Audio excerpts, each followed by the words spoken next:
Assalamualaikum warahmatullahi wabarakatuh. Bismillahirrahmanirrahim. Alhamdulillahi rabbil alamin.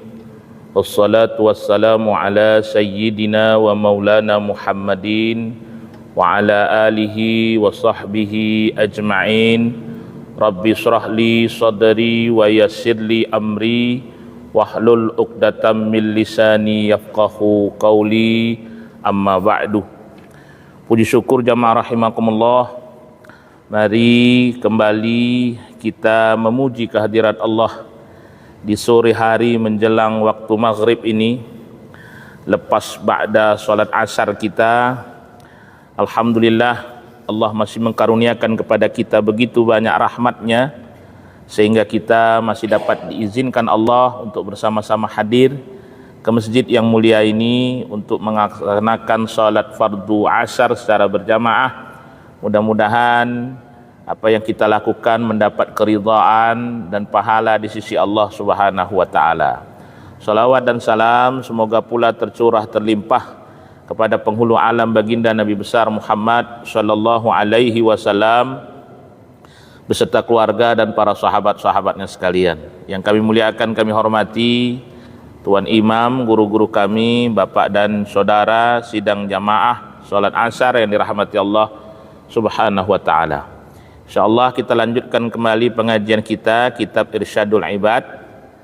Sore hari ini babnya bab Fadilul Quran. Bab masalah kelebihan Al-Quran. Tadi malam itu kan malam nuzulul Quran 17 Ramadan. Jadi insyaallah sore ini kita mengkaji tentang kelebihan-kelebihan Al-Quran, kelebihan-kelebihan membaca Al-Quran, serta beberapa munjiat surah-surah yang berfaedah bagi kita apabila kita baca dan kita amalkan dalam kehidupan kita sehari-hari. Bismillahirrahmanirrahim. Qala al-musannifu rahimahullahu ta'ala wa nafa'na bihi wa bi'ulumihi bi asrarihi min barakatihi fid daraini amin ya rabbal alamin. Bab fadlul Qur'ani. Akhrajal Baihaqi an Abi Hurairah qala. Dari Imam Baihaqi, dikeluarkan oleh Al-Baihaqi dalam kitabnya Musnad Baihaqi,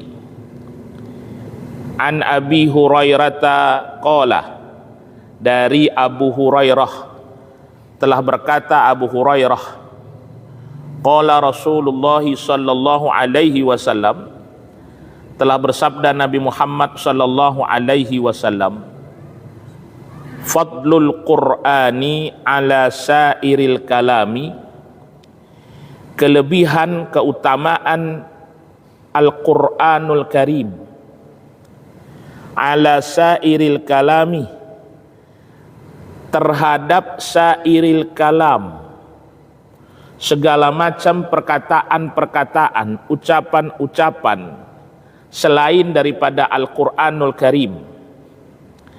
Jadi ini Rasulullah Muhammad sallallahu alaihi wasallam membandingkan antara keutamaan Al-Quran, dalam arti kata keutamaan membaca Al-Quran, dengan ucapan-ucapan yang diucapkan manusia selain ucapan Al-Quran. Contoh berbicara manusia itu, contoh kemudian manusia itu berkata-kata, baik kata-kata itu dalam kebaikan atau kata-kata itu malah dalam keburukan. Kalau kata-kata itu dalam kalamul fahish, bahasa yang buruk, ataupun kalamut thayyib, dalam bahasa yang bagus, dibandingkan dengan keutamaan membaca Al-Quran,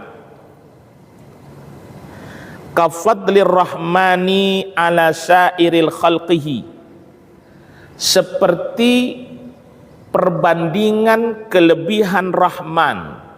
Makna kelebihan Rahman itu keutamaan, kemuliaan Allah Subhanahu wa taala Rahman di sini maknanya adalah nama lain selain Allah, nama Allah Subhanahu wa taala. Ar-Rahman namanya Allah, Ar-Rahim namanya Allah. Berarti di sini kafadlir rahmani, seperti kelebihan keutamaan Ar-Rahman, maknanya kelebihan dan keutamaan Allah Subhanahu wa taala ala sairil khalqihi, atas seluruh makhluk-makhluknya Allah Subhanahu wa taala. Jadi Bapak Ibu jamaah rahimakumullah, perbandingan orang yang membaca Al-Qur'an dengan orang yang berkata-kata, berkalam, itu ngomong, mengeluarkan kata-kata, bahasa, baik kata-kata itu kalamul fahis, bahasa yang buruk, ataupun kalamut thayyib, bahasa yang bagus, bila dibandingkan dengan orang yang membaca Al-Quran, itu bandingannya sama seperti perbandingan Allahu Rahman, Khaliq, yang menciptakan makhluk, yang menciptakan alam semesta, yang dibandingkan dengan makhluknya, ciptaannya Allah Subhanahu wa ta'ala. Artinya perbandingan antara Allah dibandingkan dengan makhluknya. Artinya orang yang membaca Al-Quranul Karim itu lebih mulia derajat dan tingkatannya di hadapan Allah Subhanahu wa ta'ala. Wal Hakimu, dari Imam Hakim an Ibnu Abbas radhiyallahu an, apa katanya? Man qara'a harfan min kitabillah, barang siapa yang membaca satu huruf dari kitabnya Allah, maknanya dari Al-Quranul Karim, falahu bihi hasanatun, itu satu huruf yang kita baca Bapak Ibu jamaah rahimakumullah, falahu bihi hasanatun, satu huruf itu nilainya satu kebaikan, satu huruf satu kebaikan. Wal hasanatu bi asyri amsalihha, dan satu kebaikan itu jamaah rahimakumullah sama dengan 10 nilai keutamaan. Jadi satu huruf itu namanya satu kebaikan, satu huruf bandingan pahalanya dengan satu kebaikan, hasanatan, satu kebaikan. Dan satu kebaikan itu sebanding dengan 10 keutamaan dan kemuliaan. Berarti satu huruf itu 10 pahalanya. Kalau kita baca alif lam mim, alif itu 10, lam 10, mim 10. Begitulah keutamaan-keutamaan orang yang membaca Al-Quran. Lebih-lebih kalau membaca Al-Quran itu dalam bulan suci Ramadan macam begini. Kata Nabi Muhammad SAW dalam kitabnya Tanbihul Ghafilin, dalam kitab yang dikarang oleh Abu Lais Al-Samarqandi, dalam kitab berjudul Tanbihul Ghafilin, man qara al-Quran fi sholatin, barang siapa yang membaca Al-Quran di dalam solatnya, qaiman, solatnya berdiri Bapak, berdiri solatnya, macam tadi kita solatnya berdiri, fi kulli harfin mi'atan hasanatan, tiap-tiap huruf yang kita baca 100 kebaikannya. Kita solat tadi baca suratul Fatihah, baca surah, ayat pendek kita bilang begitu, itu fi kulli harfin mi'atan hasanatan, 100 kebaikannya. Salat dalam kondisi berdiri, dan dalam salat itu kita membaca Al-Quran. Man qara al-Quran fi sholatin, barang siapa yang membaca Quran di dalam salatnya, qaidan, tidak berdiri tapi dia duduk, tak sanggup dia berdiri, duduk, fi kulli harfin hamsina hasanatan, tiap-tiap huruf 50 kebaikannya.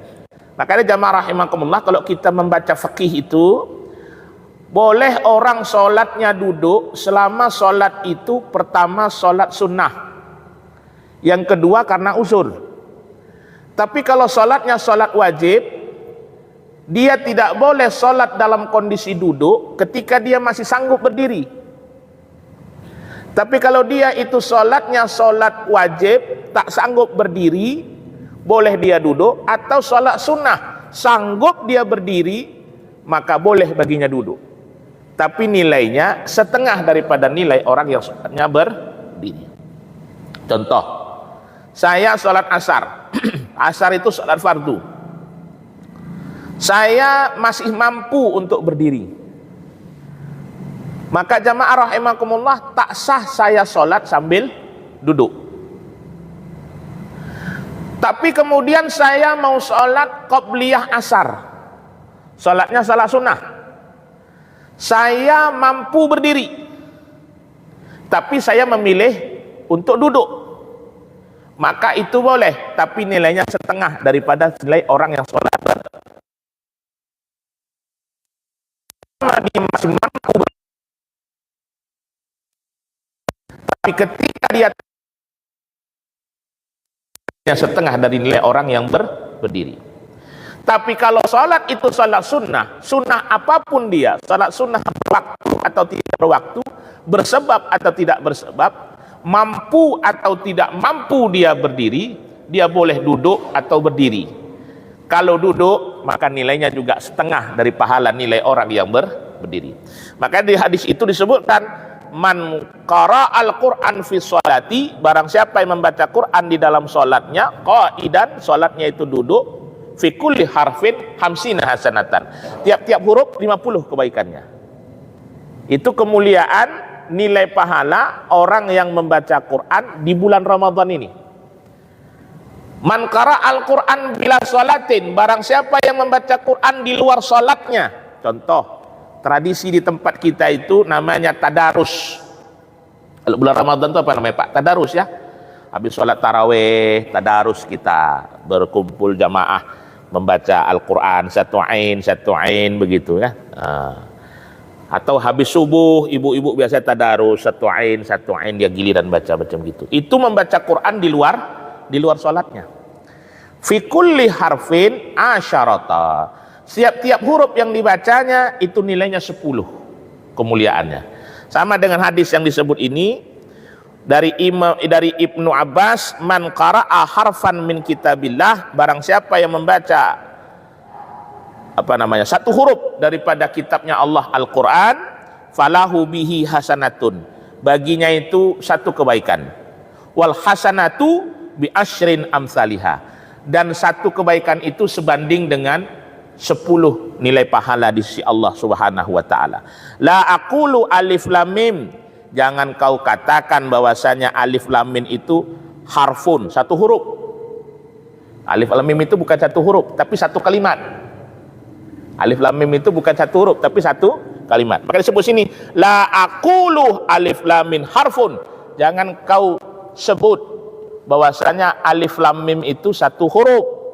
Walakin, tetapi alif harfan, alif satu huruf, lam satu huruf, mim satu huruf. Jadi kalau misalkan dia baca alif lam mim, alif 10 kebaikan, lam 10 kebaikan, mim 10 kebaikan. Bayangkan kalau misalnya kita sholatnya imamnya membaca surah, lalu kita mendengar bacaan itu, jamaah rahimakumullah, man istima'a li qiraatil Quran, barang siapa yang mendengar orang lain baca Quran, dia tak baca Quran, dia tak bisa baca Quran, tak fasahah baca Quran, makhrajul hurufnya tak pas, tajwidnya juga tak bagus, tapi dia orang yang gemar mendengarkan orang lain baca Quran.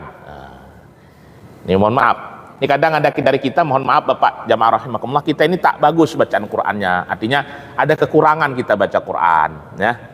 Tapi kita ini senang dengarkan orang lain membaca Al-Quran. Itu mendengarkan orang lain membaca Al-Quran, fi kulli harfin hasanatan, tiap-tiap huruf satu kebaikan yang kita dengar itu. Jadi nggak ada yang sia-sia dalam bulan Ramadan yang mulia ini jamaah rahimakumullah. Tingkat mendengar orang lain membaca Quran saja satu kebaikan, satu huruf yang kita dengar. Duduk kita di rumah, lalu kita dengar istri kita membaca Quran, kita dengar anak kita baca Quran, satu kebaikan, tiap huruf yang kita dengar itu apa namanya? Satu kemuliaan, satu kebaikan. Makanya jamaah rahimakumullah, orang-orang yang tadarus itu di bulan Ramadan itu, jamaah rahimakumullah, banyak pahalanya itu. Apalagi sempat mereka mengkhatamkan Al-Quran di bulan suci Ramadan. Cuman sering saya sampaikan juga, terjadi pergeseran nilainya begini. Orang-orang tua-tua kita zaman dulu itu menyelenggarakan kegiatan tadarus itu. Tadarus itu kan bahasa Arab, asal bahasa Arab dari darasa, maknanya belajar. Belajar itu tentunya ada yang membaca, ada yang mendengar. Makanya ada istilah disimak katanya. Disimak itu kan salah kata dari sama, maknanya mendengar. Jadi ada orang yang membaca, ada orang yang mendengar. Yang mendengar ini ngapain? Bukan hanya dengar, tapi mengkoreksi bacaan orang yang membaca itu. Jadi tujuan awal tadarus dibikin itu untuk memperbaiki bacaan orang yang ikut tadarus di bulan Ramadan. Sehingga begitu keluar Ramadan terjadi peningkatan kemampuannya membaca Al-Quran. Tapi sekarang terjadi pergeseran nilai. Tujuannya bukan lagi memperbaiki bacaan Quran, tapi tujuannya mengejar berapa kali jumlah khataman.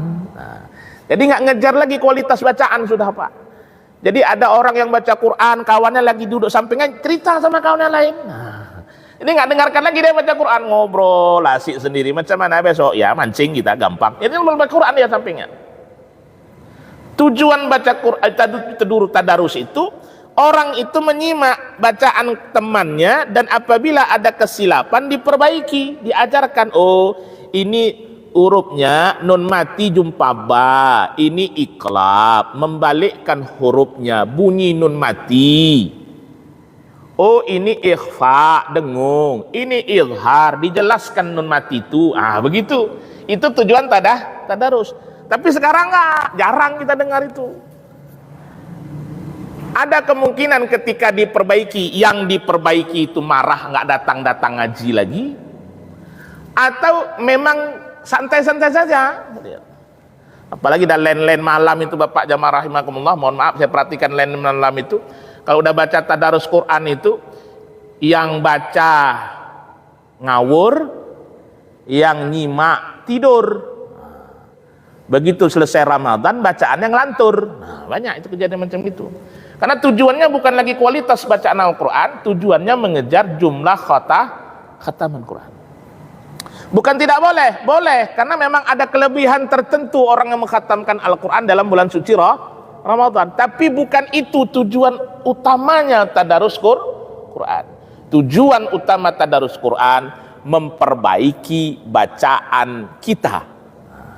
Makanya disimak baik-baik oleh orang yang faham dan mengerti tentang bacaan Al-Quranul Karim.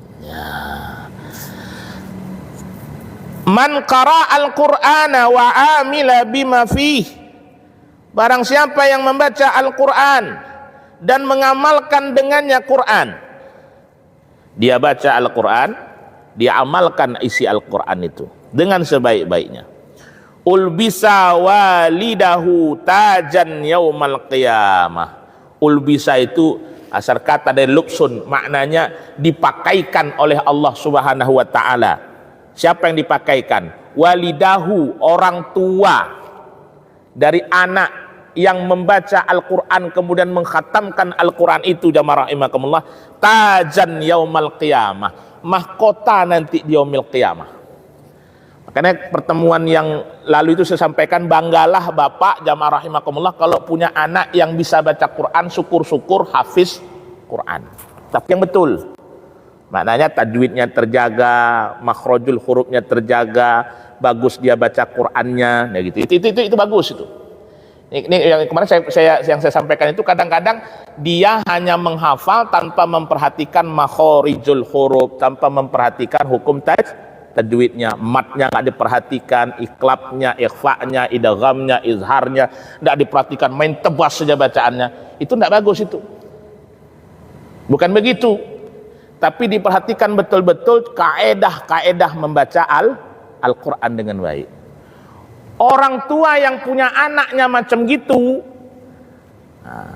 ulbisu, orang tua itu dipakaikan oleh Allah Subhanahu wa taala apa? Tajan. Tajan itu asal kata dari tajun.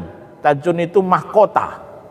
Tajan fi yaumil qiyamah. Dipakaikanlah orang tua itu nanti mahkota pada hari kiamat sebagai penghargaan terhadap orang tua itu yang telah berhasil mendidik anaknya memahami Al-Quran. Dau'uhu ahsanu min dau'i syamsin fi buyutid dunya. Dau'uhu itu maknanya pancaran cahaya dari mahkota itu loh. Dau'un, pancaran cahaya dari mahkota itu ahsanu min dau'i syamsin, lebih terang daripada cahayanya matahari fi buyutid dunia, di alam dunia. Ini mahkota yang dipakaikan kepada orang tua yang mendidik anaknya dengan suasana Al-Quran, sehingga anaknya menjadi orang-orang yang pandai membaca Al-Quran, kemudian mengamalkan kehidupannya selalu dengan Al-Quran. Maka orang tua itu diberikan penghormatan, penghargaan dari Allah Subhanahu wa Ta'ala, menjadi orang tua yang diberikan mahkota yang begitu terang, hingga terangnya cahaya mahkota itu mengalahkan terangnya matahari, cahaya matahari yang ada di alam dunia ini. Oh, begitu luar biasa. Ketemu kita sama kawan-kawan kita ini, oh bapak itu orang kampung Jawa, iya, oh hebat bapak itu, kenapa? Itu mahkota di atas kepalanya itu penghargaan itu dari Allah Subhanahu wa Ta'ala, karena dia mampu mendidik anaknya menjadi anak-anak yang ahlul Quran. Tapi belum pernah aku dengar ada hadis bapak itu diberikan mahkota dari Allah. Kenapa? Anaknya juara olimpiade matematika. Belum ada, pernah aku dengar. Tapi kalau anaknya jago baca Quran, mendapatkan nilai walidahu tajan yaumal qiyamah, diberikan cahaya mahkota yang terang cahayanya itu seperti terangnya cahaya matahari di alam dunia itu, mengalahkan itu semua. Man qara'a bime'atin ayatin fi lailatin, barang siapa yang membaca 100 ayat di waktu malamnya, kutiba lahu kunutu lailatin, Allah catat baginya orang yang membaca Al-Quran itu, jamaah rahimakumullah, tak lepas dia satu malam itu 100 ayat. Kita mohon maaf, ada baca 100 hari 100 ayat, Pak, jarang-jarang ya, jarang-jarang. Tapi ini fadilah, ini bisa diamalkan. Satu hari 100 ayat kita baca. Sekali duduk Ustaz, nggak mesti. Habis sembahyang subuh 20 ayat, habis sembahyang zuhur 20 ayat, habis sembahyang asar 20 ayat, habis maghrib 20 ayat, habis isya 20 ayat, 100 ayat. Nggak mesti harus sekali duduk 100 ayat, nggak mesti. Ya, tapi dicicil 20 boleh.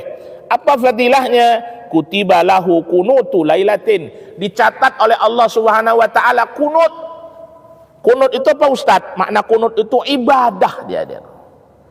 Sebanding dengan ibadah satu malam itu. Nah, orang yang membaca Al-Quran minimal 100 ayat dalam sehari semalam. Ya. Idza khatamal abdul Quran, apabila kita mengkhatamkan Al-Quran itu, jamaah rahimakumullah, shalla alaihi inda khatmihi sittuna alfa malakin. Maka ini dikejar oleh orang-orang yang baca Quran di bulan Ramadan itu, biar bisa khatam Al-Quran banyak Ustadz. Kenapa? Karena orang yang mengkhatamkan Al-Quran, kata hadis Rasulullah Muhammad SAW ini, shalla alaihi, malaikat-malaikatnya Allah Subhanahu wa Ta'ala bersalawat atas orang itu. Makna malaikat-malaikat Allah bersalawat atas orang itu, maknanya adalah malaikat-malaikat Allah mohon kepada Allah agar orang itu diampunkan atas dosa-dosanya.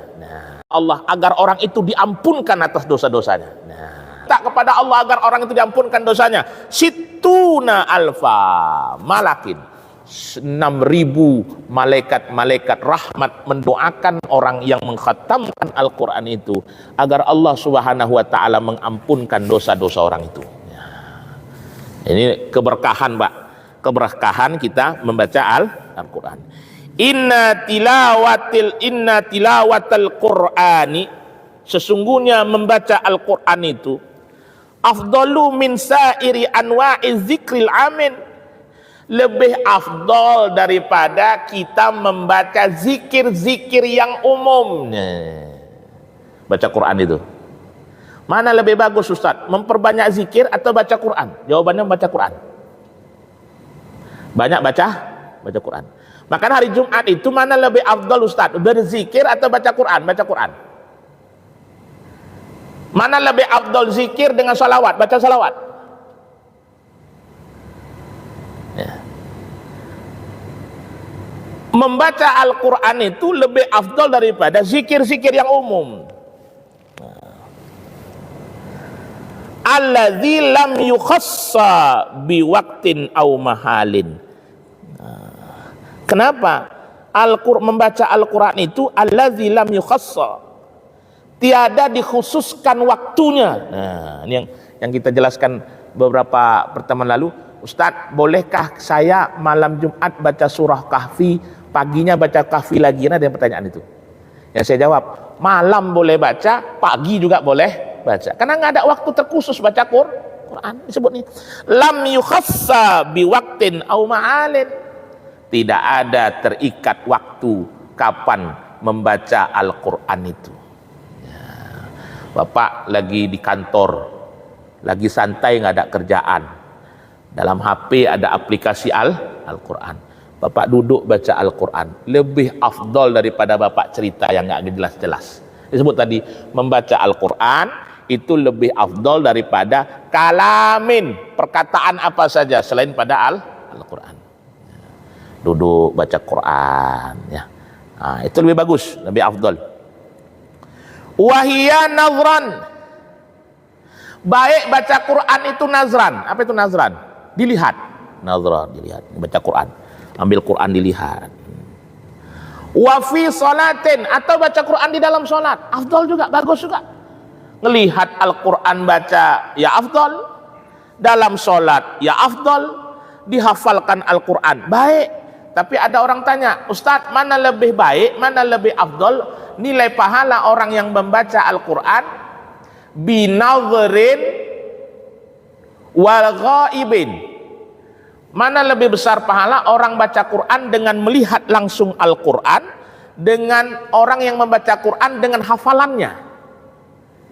Jawabannya adalah lebih afdal membaca Al-Quran dengan langsung melihat mushafnya, meskipun orang itu hafal Al-Quran. Misal bapak hafal Al-Quran juz 30 misalkan, juz 30 hafal luar kepala, hafal. Mana lebih gede Ustaz? Saya baca juz amma itu dengan saya ambil mushaf, saya lihat Al-Quran langsung, atau saya tak lihat Al-Quran bil ghaib, saya hafalkan terus, saya baca terus dengan hafalan saya?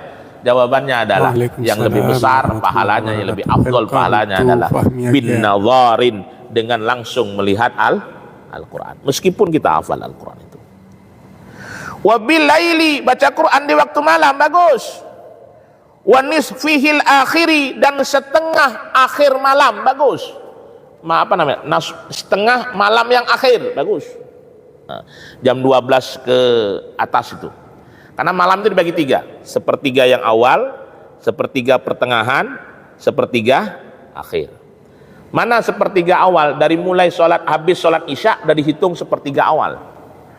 Makanya orang yang mau sholat malam, qiyamul lail, mau sholat tahajud, habis isya sudah bisa sholat tahajud, Ustaz, bisa.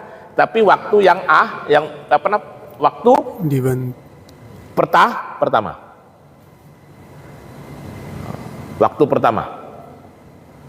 Tidur dulu, nah, 15 menit aja, udah mendengkur-dengkur sedikit, bangun, nah, sholat tahajud, bisa, udah. Nah. Seperdua malam yang pertengahan mana? Rekan kita. Kalau misalkan habis isya sekarang jam 8:30, kira-kira jam-jam 11, jam-jam 12 itu seperdua malam yang pertengahan. Apa namanya? Tadi sepertiga malam yang kedua. Sepertiga malam pertama tadi habis isya tadi. Sepertiga malam pertama habis isya. Sampai jam 11, jam 12 itu sepertiga malam yang pertama. Sepertiga malam yang kedua itu dari mulai jam 12, jam 11 itu sampai jam 2, jam 3. Sepertiga malam yang terakhir itu, itu hebat itu. Menjelang waktu apa namanya? Subuh, jam-jam 3, setengah 4. Nah, itu. Nah, bagus itu. Wa bainal isya'iyina, di antara dua isya, maknanya antara maghrib dengan isya. Bagus baca Quran itu. Nah, orang-orang dulu itu baca Qurannya habis maghrib, menjelang sholat isya, sambil nunggu sembahyang isya baca Quran. Orang-orang tua kita dulu, mak-mak kita dulu, nenek-nenek kita dulu, perhatikan tuh. Kalau udah habis maghrib dia nggak langsung bangkit dari duduknya, zikir, dia baca Quran. sambil menunggu masuknya waktu Isya. Jarang itu sekarang Pak kita dapat itu. Habis maghrib kemana orang? Nonton sinetron. Nah, habis maghrib kemana orang? Nonton TV. Ya. Karena orang tua zaman dulu mengajarkan kepada kita habis maghrib baca Quran. Wa ba'da subhi, habis sembahyang subuh. Nah, itu apa namanya? Habis subuh itu surah apa yang bagus tuh Pak? Waqiah aja. Waqiah. Nah, Waqiah. Oh, baca Waqiah. Wa fi afdalil awqat, dan pada sebanyak waktu-waktu itu semuanya adalah waktu-waktu yang baik untuk membaca Al-Qur'anul Karim.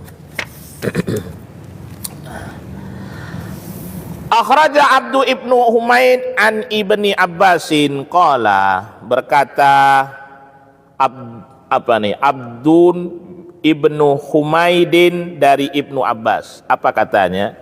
Qala Rasulullah sallallahu alaihi wasallam, bersabda Nabi Muhammad sallallahu alaihi wasallam, Fatihatul kitabi ta'dilu bisulusil Qur'an. Membaca sekali surah Fatihah itu sebanding dengan membaca sepertiga Al-Qur'anul Karim. Kali membaca Al-Quran, membaca surah Fatihah itu sebanding dengan membaca sepertiga Al-Quran. Wa Ahmadu wa Turmuzi an Abi Hurairata, dari Imam Ahmad dan Imam Turmuzi dari Abu Hurairah, apa katanya? Wallazi nafsi biyadihi, demi zat yang menguasai hidupku di tangannya, ma anzalallahu fi Tauratin, tak pernah diturunkan oleh Allah dalam Taurat, wala fi Zaburin, dan juga di dalam Zabur, wala fi Injilin, dan juga di dalam Injil, wala fil Qur'ani mislaha, dan juga di dalam Quran yang semisalnya itu. Apa? Yakni ummul Qur'ani, yaitu umul Quran, umul kitab. Mana umul kitab? Suratul Fatihah. Nah, jadi dalam Taurat nggak pernah ada surah firman Allah yang levelnya itu sekelas suratul Fatihah, nggak ada. Maka disebut dengan umul Quran. Dalam tafsir Khazin itu Bapak jamaah rahimakumullah disebutkan Al-Quran yang 6.666 ayat ini, 114 surah 30 juz ini, maknanya, isi kandungannya semuanya apa namanya itu berada dalam kandungan suratul Fatihah. Nah, begitulah yang 7 ayat itu dalam Khazin itu. Begitu kemuliaan suratul Fatihah. Orang-orang yang membaca suratul Fatihah ini orang-orang yang mendapatkan kemuliaan di sisi Allah Subhanahu wa taala. Makanya suratul Fatihah disebut juga dalam beberapa hadis dan riwayat-riwayat, termasuk juga dalam Al-Qur'an surat Al-Hijr ayat 87 itu apa? Sab'un minal masani. 7 ayat yang diulang-ulang. Nah, 7 ayat diulang-ulang berarti Fatihah diulang-ulang. Kenapa diulang-ulang? Karena selalu dibaca dalam sholat. Ini diulang-ulang tuh. Asar berapa kali baca Fatihah kita? 4.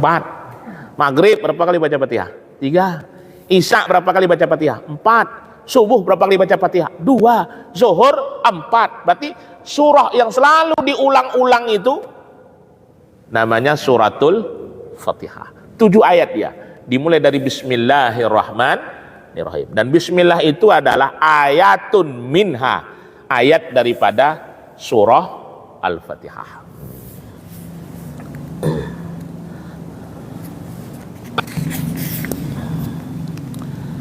Wal Baihaqi an Ibnu Abbas, dan dari Imam Baihaqi dari Ibnu Abbas, apa katanya? Suratul Kahfi, membaca surah Kahfi itu tud'a fi Tauratin, disebut dalam Taurat. Jadi dalam Taurat itu Bapak Ibu jamaah rahimakumullah ada dijelaskan tentang keutamaan surah Kahfi. Nah, ini luar biasa ini. Kata Imam Baihaqi mengambil riwayat dari Ibnu Abbas.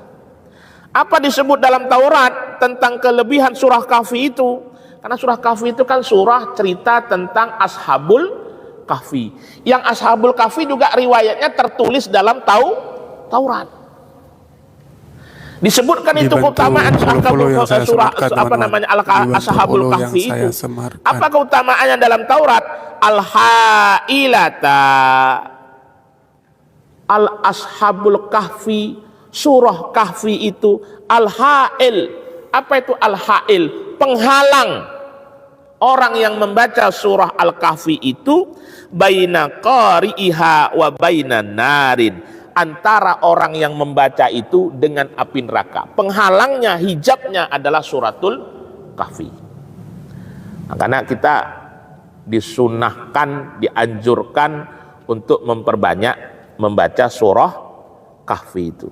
Nah. Wa Muslimun an Abi Darda, dan dari Imam Muslim serta dari Abi Darda, berasal dari Abi Darda, man qara al asyaral awakhira min suratil Kahfi, man qara'a, barang siapa yang membaca al asyaral awakhira, 10 ayat yang akhir, min suratil Kahfi, daripada surah Al-Kahfi. Usima min fitnatid dajalin. Usima ini maknanya terlindungi orang itu dari fitnah Dajjal di akhir zaman. Mau baca surah Kahfi. Ustaz, baca Yasin macam mana? Ini ada baca Yasin juga. Baca Yasin ternyata ada dasarnya, ada dalilnya. Mana? Wa an Abi Sa'id, dari Abi Sa'id Al-Khudri. Apa katanya? Man qara'a Yasin marratan, barang siapa yang membaca surah Yasin sekali saja, faka'annama qara'al Qur'ana marrataini, sama seperti dia membaca 2 kali Al-Qur'an dengan khatam. Baca Yasin. Ya. Dari Imam Baihaqi an Mu'aqqil bin Yasar, dari sahabat Mu'aqqil bin Yasar, apa katanya? Man qara'a Yasin, barang siapa yang membaca surah Yasin ibtigha'a wajhillahi ta'ala. Ibtigha'a itu maknanya hanya mengharap rahmat, keberkahan, ridhonya Allah Subhanahu wa taala. Bukan mengharap berkat kalau orang yasinan pulang bawa apa dia? Apa itu? Berkat, Pak ya. Bawa plastik makanan. Malam nanti malam ya wirid Yasin di kampung sana. Datang, kenapa? Mantap makanannya. Ya. Ini baca Yasin dia bukan mengharap keberkahan dari Allah, tapi mengharap apa itu? Bontotnya itu. Hadis Rasulullah ini, man qara'a Yasin ibtigha'a wajhillahi ta'ala. Barang siapa yang membaca surah Yasin ibtigha'i wajhillah, dia hanya mengharapkan keridhaan dari Allah Subhanahu wa taala, ghufira lahu ma taqaddama min dzambihi, diampunkan baginya oleh Allah Subhanahu wa taala dosa-dosanya yang telah lalu. Fa aqra'uha inda mautakum, dan bacakanlah ketika ada orang yang mau meninggal dunia. Ini hadisnya dari Baihaqi, Imam Baihaqi, riwayat Imam Baihaqi dari Mu'aqqil bin Yasar. Baca, Ustaz, bacakan Yasin untuk orang yang sudah mau meninggal, ya, tapi bacakannya pelan-pelan aja, jangan pakai mic macam gini telinga dia. Perlahan saja. Kan itu membantu, Pak, membantu roh itu keluar dengan mudah bagi orang yang susah sakaratul mautnya itu. Baca Yasin. Saya pengalaman pribadi. Ada beberapa kali. Ada beberapa orang yang datang ke rumah waktu itu. Dia bilang, tolonglah Pak Ustadz, ada apa? Bacakan Yasin, ayah saya begini. Dia bilang, oh boleh. Saya ke rumahnya, saya bacakan Yasin. Ternyata memang Pak, luar biasa Yasin itu. Tenang lalu orang itu. Biasanya tadi waktunya matanya itu membelalak ke atas, mulutnya tengah itu, nafasnya gitu dia. Dibacakan Yasin, niatnya ya Allah, ini hambamu ya Allah. Kalau memang ada rezeki untuknya, maka angkatlah penyakitnya, mudahkanlah dia. Kalaupun sampai di sinilah janjinya kepadamu, maka mudahkanlah roh itu keluar dari jasadnya. Itu aja niat kita, itu tak ada lain tuh. Kalau memang dia masih ada obat, Allah sembuhkanlah dia. Kalau memang sampai disitulah janjinya dengan Allah, jangan malukanlah dia di depan hamba-hamba yang lain. Nah, jangan buka aibnya di depan hamba-hamba yang lain. Kita kan kadang lihat Pak tuh, waktu meninggal tuh ada yang apa, macam mohon maaf sapi dipotong gitu. Orang ngelihatnya, aduh gitu. Nah, minta kepada Allah, ya Allah jangan buka aibnya di depan hamba-hambamu yang lain. Insya Allah Pak. Nah. Wal Baihaqi an Abi Hurairah, dari Imam Baihaqi dari Abu Hurairah, apa katanya? Man qara'a Yasin, barang siapa yang membaca Yasin kulla lailatin, tiap-tiap malam. Tiap malam suruh baca Yasin. Bukan malam Jumat aja. Tiap-tiap malam suruh baca Yasin. Ghufira lahu, Allah ampunkanlah orang yang membaca surah Yasin itu.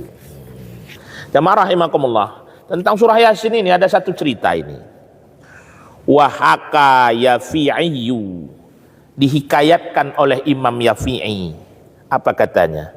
Sami'tu min ba'dis salihin, aku telah mendengar dari sebagian orang-orang yang soleh, kata Imam Yafi'i. Apa kata orang-orang soleh itu? Fi ba'di biladil Yamani, di negeri Yaman. Jadi Imam Yafi'i ini dengar cerita orang-orang soleh di negeri Yaman. Apa katanya? Apa ceritanya? Annahu lamma dufina ba'dul mauta, ketika saat dikuburkanlah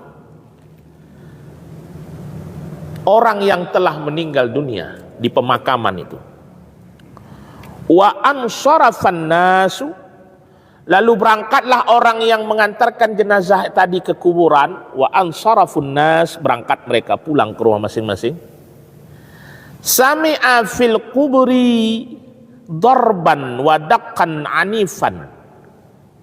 Sami'a, didengar oleh orang, fil qabri, di dalam kubur itu, darban, bunyi pukulan, pukul. Wadakan anifan, dan jeritan-jeritan apa, kesakitan luar biasa itu, dipukul. Ada azab kubur Ustaz? Ada. Azab kubur itu ada. Ahlussunnah wal jamaah meyakini azab kubur itu ada. Azab kubur itu ada. Sampai kapan azab kubur itu Ustaz? Sampai hari kiamat. Berhenti. Jadi dari mulai orang itu dikubur, kalau orang itu maksiat, banyak dosa, dihimpit dalam kuburnya, diazab, ya. Sampai kapan? Ila yaumil qiyamah. Sampai hari berbangkit tiba. Kapan Ustaz? Ya Allahu a'lam bishawab. Makanya kita hindarkanlah diri kita dari azab kubur. Caranya Ustaz yang disebut Rasulullah Muhammad SAW. Pertama, hafizatus shalawatil khamsin, jaga sholat lima waktu. Jaga sholat 5 waktu agar selamat dari azab kubur. Qiraatil Quran, membaca Al-Quran. Shadaqatul jariyah, banyak-banyak sedekah. Yang keempat, ini yang paling penting, apa ini? Jaga silaturahim. Jaga silaturahim. Ini 4 hal yang disebut Rasulullah SAW yang bisa menghindarkan kita dari azab kuburnya Allah Subhanahu wa ta'ala. Di antara amalan-amalan lainnya, yang banyak amalan-amalan itu yang bisa menghindarkan kita dari azab kubur. Yang menyebabkan azab kubur apa Ustaz? Banyak. Tinggal sholat dengan sengaja, azab kubur. Apalagi Ustaz? Apa itu namanya itu? Alah, Saya kalau ketemu bapak jelekin bapak ini, ketemu bapak ini jelekin bapak ini. Apa namanya itu? Ghibah. Bukan ghibah.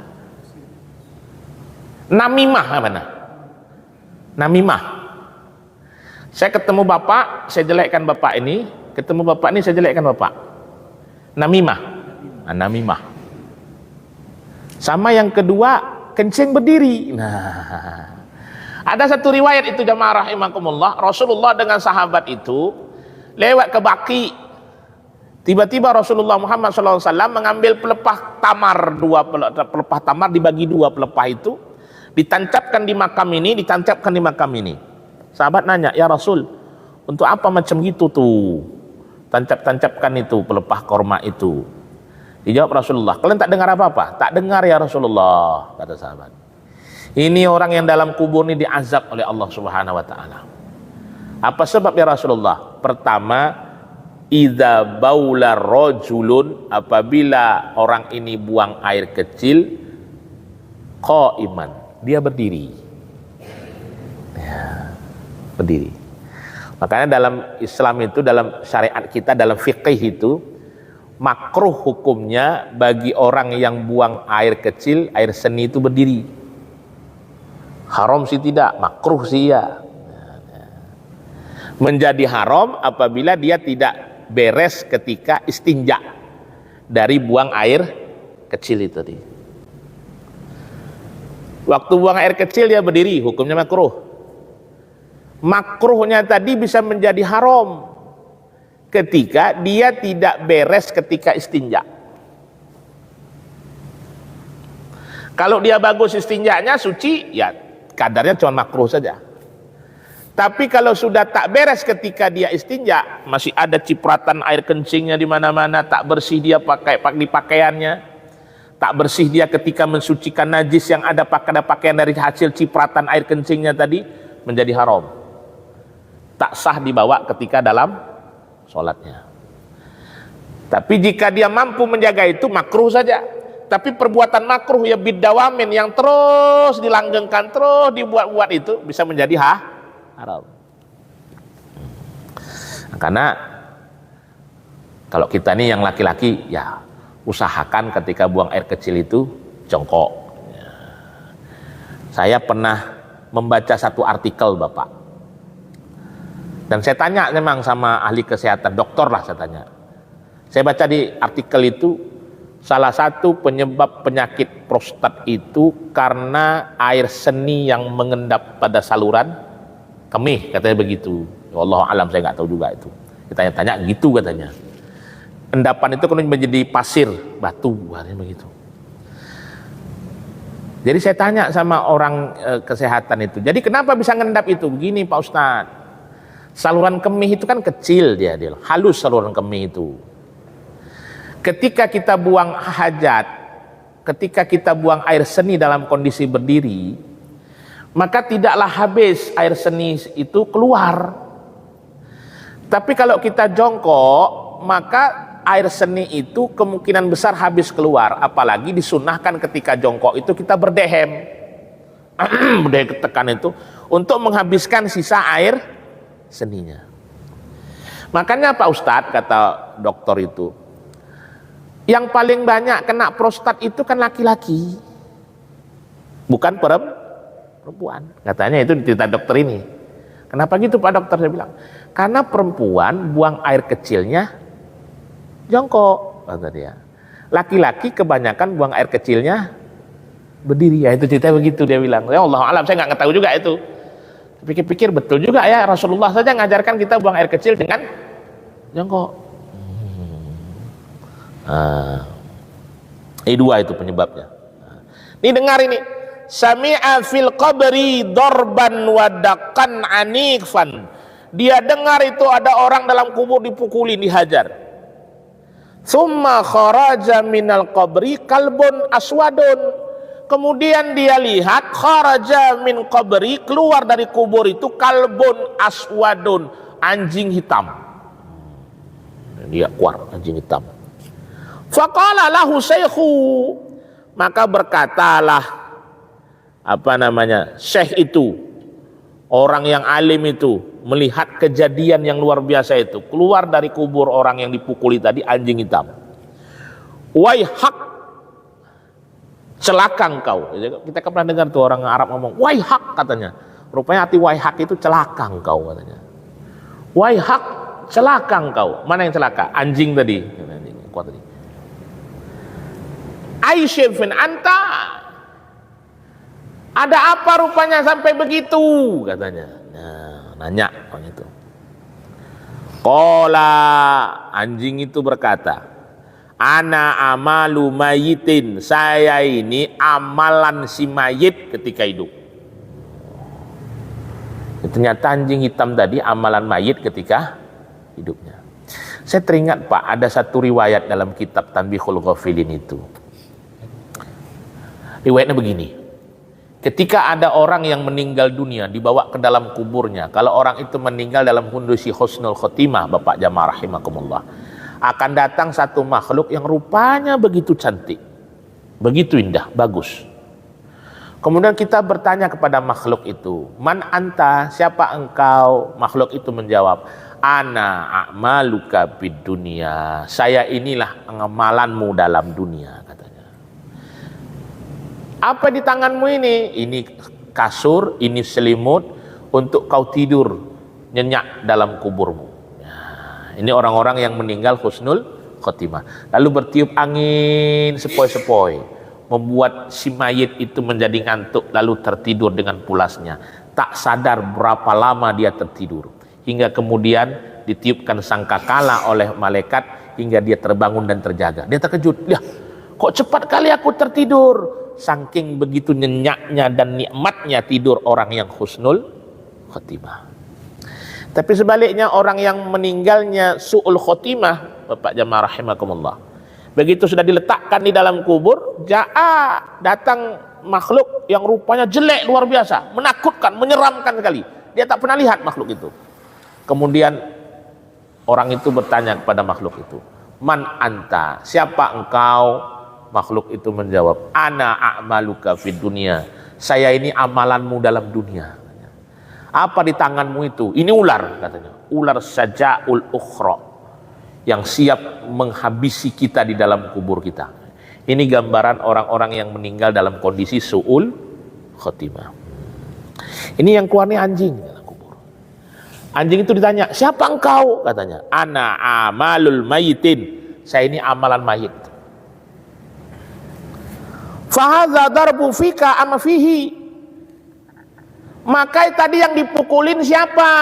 Kata Syekh ini, mayit itu atau kamu? Kata Syekh itu nanya sama anjing ini. Saya nanya, tadi yang ku dengar suara orang dipukul dalam kubur, yang dipukulin itu kamu atau mayitnya? Kata Syekh itu nanya. Qala, berkata anjing itu, balfiyah, yang dipukul itu adalah mayit itu, yang dihajar itu mayit itu, katanya. Wajadtu indahu surata Yasin wa akhwatiha fahalat baini wa bainahu wa duribtu wa turridtu. Ketika wujudlah di sisinya suratul Yasin wa akhwatiha fahalat baini wa bainahu, maka menjadi penghalanglah surah Yasin itu antara aku dengan dia, kata anjing itu, hingga mayat itu tidak lagi diazab dan disiksa. Gara-gara apa? Qiraatus surah Yasin itu. Makanya disunahkanlah kita ketika ziarah kubur itu untuk membaca, salah satunya adalah surah Yasin. Ya, sunnah kita membaca surah Yasin. Oh Ustaz, saya nggak baca surah Yasin, saya baca qul huwallahu ahad saja. Boleh? Boleh.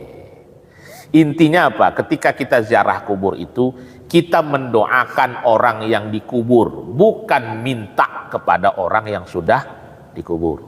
Salah. Kalau datang minta sama orang kubur, salah. Contoh, awak datang ke kuburan, lalu aku bilang, Tuan yang dalam makam, tolonglah saya tolonglah kasih tunjuk sama saya nomor berapalah nomor cantik malam ini. Nah, itu namanya minta sama kubur. Haram hukumnya, haram.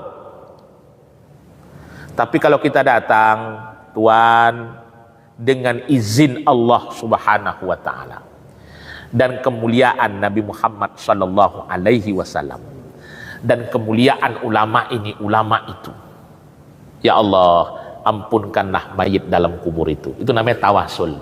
Ya. Boleh, boleh itu. Tawasul namanya, boleh.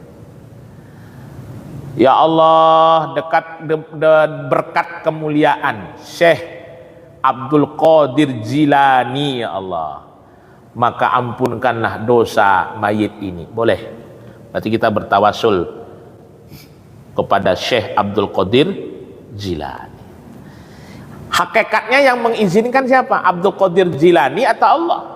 Ya Allah. Contoh, saya mau masukkan proposal ke Pak Wali, tapi saya nggak kenal Pak Wali dan Pak Wali nggak kenal saya. Yang saya kenal ajudannya. Tolonglah, ini ada proposal satu, tolong sampaikan ke Pak Wali. Minta tolong dibantu sama Pak Wali. Saya ngomong sama ajudan Pak Wali itu tawasul namanya. Tawasul. Yang saya minta kan bukan sama ajudannya, yang saya minta kepada Pak Walinya. Begitu ajudan itu sampai, Pak Wali, ada apa? Ini orang kampung saya ini nitipkan proposal untuk bangun musolanya. Kenal kau? Ya kenal kali lah Pak Wali. Samping rumah awak orangnya, jujur orangnya. Ya udah, berapa kira-kira? Ya terserah Pak Wali lah. Butuh apa dia? Ini Pak, butuh bikin ubin semacam. 20 juta cukup? Janganlah Pak, tambahkan 5 juta lah. Oh ya udah 25 juta. Nah, itu tadi. Itulah tawasul tadi itu. Nah, hakikatnya yang nulis 25 juta siapa? Ajudannya atau Pak Walinya?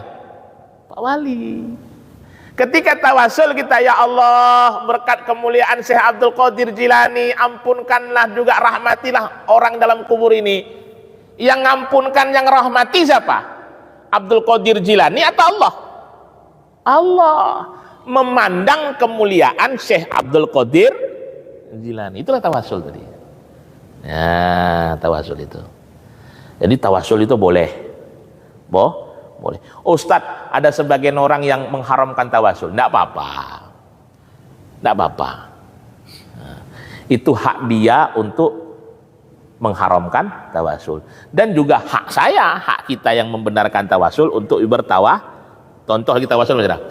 Ila hadratin Nabil Mustafa Muhammadi Rasulillahi sallallahu alaihi wasallam wa ala alihi wa ashabihi wa zuriyatihi wa ahli baiti ajmain. Itu kan tawasul namanya itu. Tawasul itu. Boleh. Nah, karena jamaah rahimakumullah, ketika kita berangkat ke makam, ke kubur, disunnahkanlah kita membaca Al-Quran. Salah satunya adalah membaca surah Yasin. Bapak Ibu jamaah rahimakumullah yang dirahmati Allah, ada waktu barang-barang 15 menit kita untuk diskusi, untuk tanya jawab. Nah, kepada Bapak dan jamaah rahimakumullah, waktu dan tempat kami persilahkan untuk bertanya.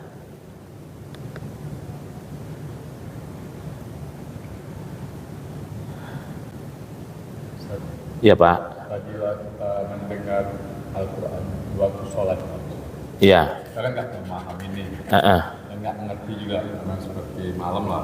Iya. Terus kita nggak punya. Itu bilangnya bagaimana kita sebagai imam? Iya. Ustadz, apakah orang baca Quran nggak tahu artinya dapat pahala? Dapat. Saya baca Quran nih, nggak ngerti artinya, dapat pahala juga. Saya dengerin orang baca Quran, nggak ngerti apa yang dia baca itu, artinya nggak tahu, dapat juga. Dapat pahala dari mana Ustadz? Bukan pahala ngertinya, tapi pahala denger bacaannya. Nah, bukan pahala artinya, tapi pahala denger bacaan tadi. Contoh, sholat taraweh Ustadz, di tempat kami ini sholat tarawehnya itu Ustadz, setiap malam 1 juz. Kalau dibaca 1 juz model sistem tartil Quran, Jam 12 selesai Ustaz. Biar jamaah nggak lari, cara bacanya dipercepat hingga jam 10 selesai. Agak heran, Bismillahirrahmanirrahim, Alhamdulillahirabbil alamin, arrahmanir rahim, maliki yaumiddin, gitu bacanya gitu. Apalah dibaca wa imam nih gitu. Tak paham lah aku. Nah, yang diberikan nilai kepada kita ini bukan paham atau tidak paham apa yang dibaca imamnya, tapi yang diberikan nilai oleh Allah kepada kita itu adalah nilai kita mendengar bacaan imam itu. Nilai kita mendengar. Apa kalimat yang dibacakan itu? Nggak tahu artinya awak Ustaz. Dibacakan misalkan Alhamdulillahi Rabbil Alamin, nggak ngerti aku Ustaz apa itu. Bukan ngerti nggak ngertinya, tapi kita mendengar kalimat Alhamdulillahi Rabbil Alamin itulah menjadikan sebab kita mendapat pahala tadi. Gitu Pak maksudnya ya. Jadi bukan apa yang dibaca. Kalau nggak ngerti dibaca berarti nggak ada nilainya Wak. Enggak juga. Kalau kita mau jujur, tak semua bacaan sholat yang kita ngerti artinya kan. Kita mau tes nih, ya kan? Kita mau tes. Tak seluruh bacaan sholat yang kita ngerti artinya. Tahiyatul sajalah sampai fil alamina innaka hamidum majid. Mohon maaf, ada yang paham sampai habis? Enggak ada itu. Kecuali dia memang dia paham apa bahasa Arab dia ngerti. Tapi bagi orang-orang yang nggak paham bahasa Arab, orang yang awam, apakah gara-gara itu tak dinilai ibadahnya oleh Allah? Dinilai sesuai dengan ilmu dan kemampuannya. Saya bacaan sholat ngerti, paham, maka Allah Subhanahu wa ta'ala memberikan nilai pahala kepada saya sesuai dengan ngerti, paham, dan ilmu yang saya tahu tentang sholat itu. Saya sholat nggak ngerti Ustaz apa arti yang saya baca, tapi saya baca, maka Allah Subhanahu wa ta'ala memberikan pahala sesuai dengan apa yang saya tahu itu. Saya cuma tahunya, yang saya tahu Ustaz cuma surah Fatihah aja. Surah-surah lain saya nggak ngerti artinya. Doa-doa lain saya nggak ngerti artinya Ustaz, tapi saya baca, maka Allah memberikan nilai atas apa yang kau baca, bukan nilai atas apa yang kau tahu. Nah tadi itu jawabannya. Ya, karena jangan ada sulit dalam agama, tetap ibadah. Bapak tahu nggak tahu arti, insya Allah tetap terus ibadah. Jangan ada istilah aku nggak tahu arti, alah nggak usah sholat saja. Ya itu salah. Lebih bagus sholat nggak tahu arti daripada nggak sholat sama sekali. Ya. Bis Pak, ada lain Pak? Sebelum kita tutup, Ustaz, boleh. prediksi malam Lailatul Qadar dan kapan waktunya? Malam Lailatul Qadar. Malam Lailatul Qadar itu adalah biasanya itu di 10 Ramadan akhir sesuai dengan keterangan Imam Ghazali dalam Ihya. Pada malam-malam ganjil itu. Keterangan dalam Imam Ghazali dalam Ihya Ulumuddin. Pada malam-malam ganjil di 10 Ramadan yang akhir. Walaupun tidak menutup kemungkinan dari malam awal Ramadan sudah ada Lailatul Qadar. Pada malam-malam ganjil. Wallahu alam. Tapi jamaah rahimakumullah, orang yang mendapatkan keberkahan Lailatul Qadar terjadi perubahan pada dirinya. Apa perubahannya? Perubahannya adalah orang itu semakin meningkat kualitas dan kuantitas ibadahnya kepada Allah Subhanahu wa taala. Itu nyata, itu jelas. Kalau misalkan tunduknya pohon, kayu dan lain sebagainya itu kan itu bisa dimaknai dan dipahami dengan pendapat-pendapat ulama gitu. Tapi yang secara jelas yang zohir adalah orang yang mendapatkan keberkahan Lailatul Qadar adalah orang yang terjadi perubahan drastis terhadap ibadahnya kepada Allah Subhanahu wa taala. Kualitas ibadahnya meningkat, kuantitas ibadahnya semakin baik. Nah, kapan itu malam Lailatul Qadar? Disebut dalam hadis-hadis Rasulullah dan juga keterangan para ulama pada malam-malam ganjil, malam ghasal namanya. Malam-malam ganjil, malam 1, malam 3, malam 5, malam 7, malam 9, macam-macam. Bisa berada di awal-awal Ramadan, bisa di tengah Ramadan, bisa di akhir Ramadan. Walaupun keterangan para ulama mengatakan di akhir Ramadan, tapi tidak menutup kemungkinan di awal Ramadan juga bisa. Makanya jangan ibadah ngejar Lailatul Qadar macam kita apa ya Pak ya. Tadi malam ku tengok kau nggak sembahyang taraweh. Kemana kau? Alah, aku di rumah. Kok nggak sembahyang? Tadi malam kan malam 10 nggak keluar Lailatul Qadar, malam besok aku keluar, aku sembahyang. Itu namanya. Itu namanya apa? Ngakal-ngakalinnya. Orang yang mau dapat Lailatul Qadar, kalau bapak jamaah membaca kitab I'anatul Talibin, salah satu cara agar mendapatkan malam Lailatul Qadar adalah istiqomah menjaga sholat 5 waktu secara berjamaah dari mulai awal Ramadan sampai akhir Ramadan, dan tak luput takbiratul ihram bersama imam. Konsekuensi dari awal Ramadan sampai akhir Ramadan, sholat jamaah nggak pernah tinggal 5 waktu, dan jangan pernah luput takbiratul ihram bersama imamnya. Kalau saya, dugaan saya, menurut kriteria dalam I'anah nggak dapat saya tahun ini. Kenapa? Aku sering telat sembayangnya. Takbiratul ihram bersama imam. Kadang imam sudah baca Fatihah baru awak Allahu Akbar karena telatnya. Nah, tapi mudah-mudahanlah Allah sayang sama saya. Nah, dapat juga kecipratan Lailatul Qadarnya. Wah, gini kan kriteria-kriteria ya, yang maha tahu itu kan juga Allah Subhanahu wa taala. Nah, tapi orang-orang yang istiqomah jaga sholat 5 waktu itulah, yang jamaah tadilah yang dapat keberkahan Lailatul Qadar insya Allah. Nah, jelas malam-malam ganjil yang paling banyak ulama meriwayatkan di malam 10 yang akhir, tapi tidak menutup kemungkinan juga di awal dan di pertengahan itu juga kemungkinan Allah turunkan Lailatul Qadar. Makanya jaga dari awal sampai akhir. Jangan macam tadi, kenapa nggak sembahyang taraweh? Ini kan hari 10, Lailatul Qadar nggak keluar, malam besok aku sembahyang, Lailatul Qadar ada. Nah, itu namanya apa namanya itu? Tidak istiqomah dalam ibadah. Jamaah rahimakumullah, ada lain? Kalau nggak ada kita tutup. Ya, boleh. Anda dapat apa yang harus kita bacakan pada saat itu? Allahumma innaka afuwun karimun halimun tuhibbul afwa fa'fu anna. Doa itu kan. Allahumma inna nas'aluka ridhaka wal jannata wa na'udzubika min apa? Sakhatika wan nar. Allahumma innaka afuwun karimun halimun tuhibbul afwa fa'fu anna ya karim. Itu doanya ketika kita mendapat Lailatul Qadar. Ayo Bang.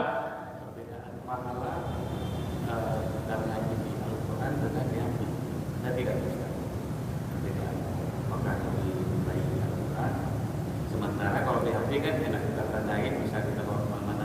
Iya.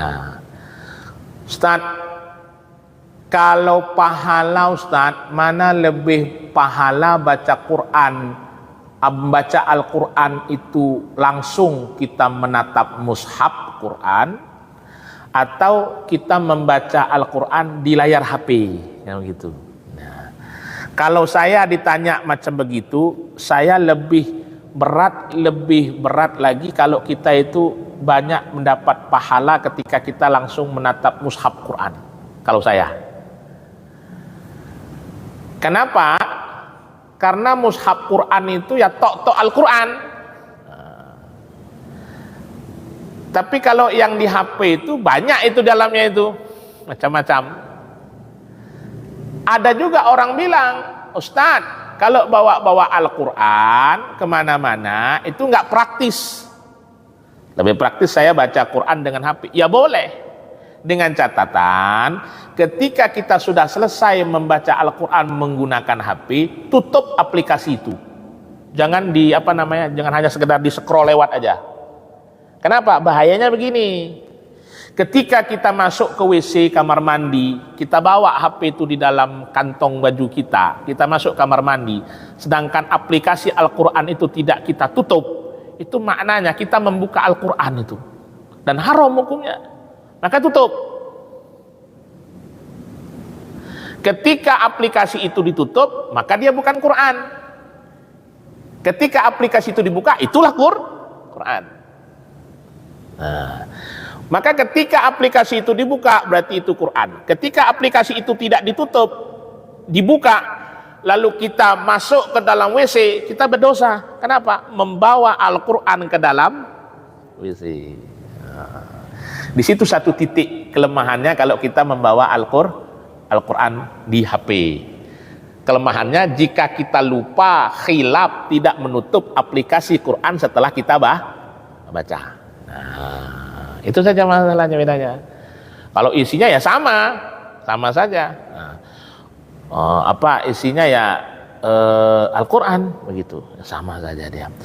Ustadz, apakah kemudian orang yang junub itu boleh menyentuh Al-Quran? Kalau nyentuh mushaf tidak boleh.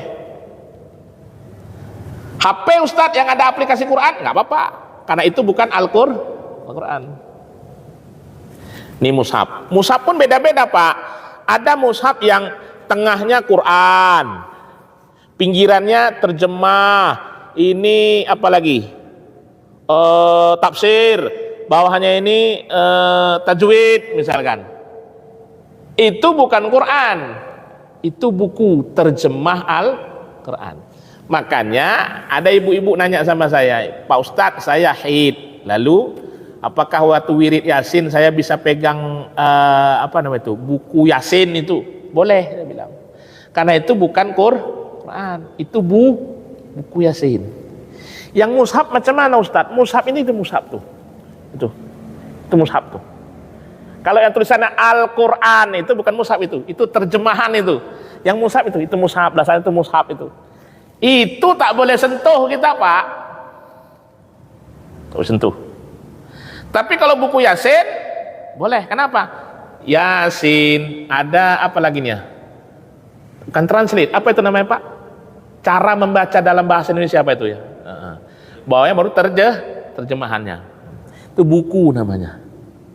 Sama macam ini kitab, bukan Quran. Saya dalam kondisi junub masih boleh pegang ini. Kenapa? Ini buku, bukan Quran. Walaupun tulisan di dalamnya bahasa Arab semua, ya nggak apa-apa, orang bukan Quran. Nah, tapi kalau itu mushaf, nggak boleh pegang itu sembarangan itu. Harus dalam kondisi bersih, suci. Nah, berarti nggak boleh pegang, berarti boleh saya pegang buku Yasin? Boleh. Baca Yasin? Kalau ibu baca Yasin, tengok niatnya. Kalau ibu baca Yasin niatnya membaca Quran, haram.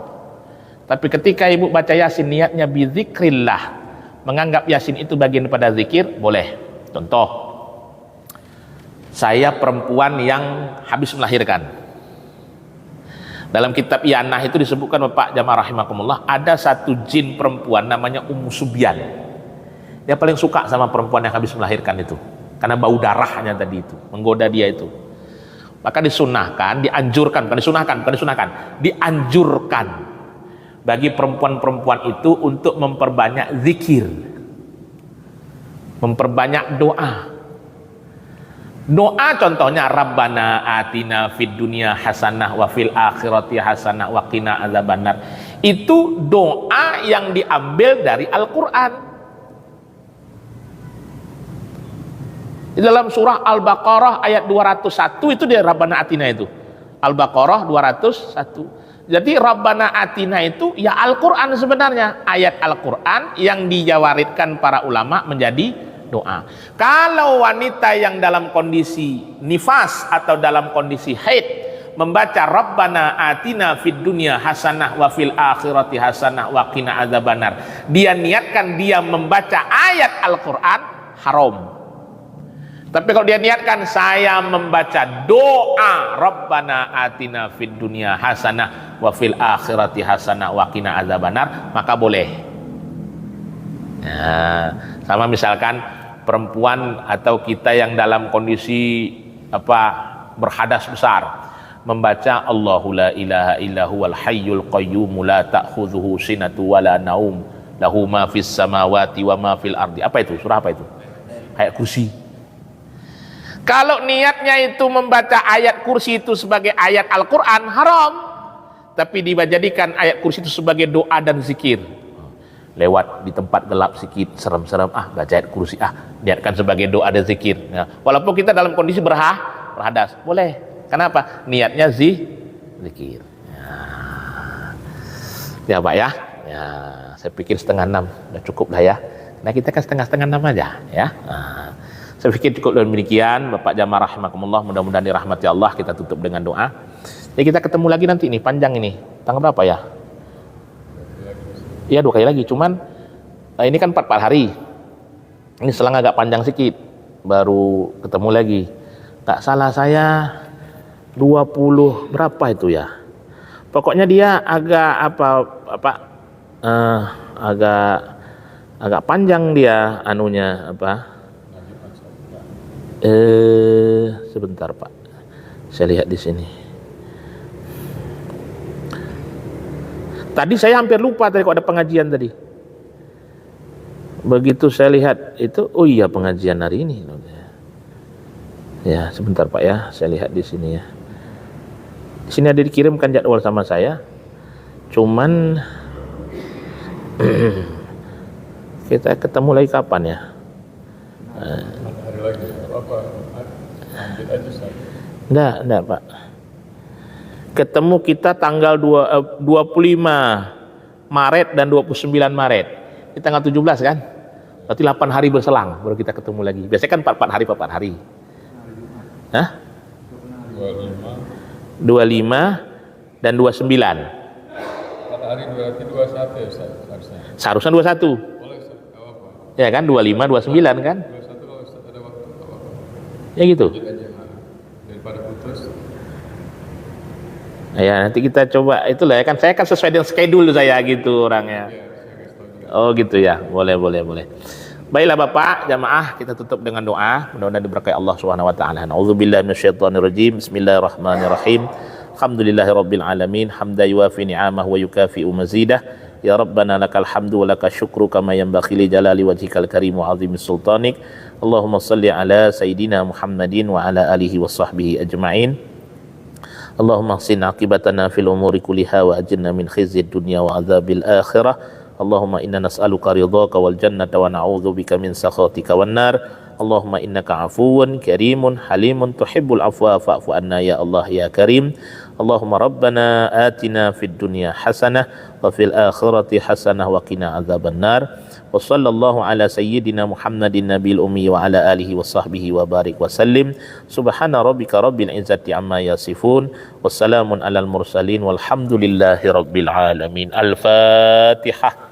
Warahmatullah. A'udzu billahi minasy syaithanir rajim. Bismillahirrahmanirrahim. Alhamdulillahi rabbil alamin. Arrahmanir rahim. Maliki yaumiddin. Iyyaka na'budu wa iyyaka nasta'in. Ihdinas siratal mustaqim. Siratal ladzina an'amta 'alaihim ghairil maghdubi 'alaihim waladdallin. Amin. Sallallahu ala sayyidina Muhammad sallallahu alaihi wasallam. Sallallahu ala sayyidina Muhammad sallallahu alaihi wasallam. Sallallahu ala sayyidina Muhammad.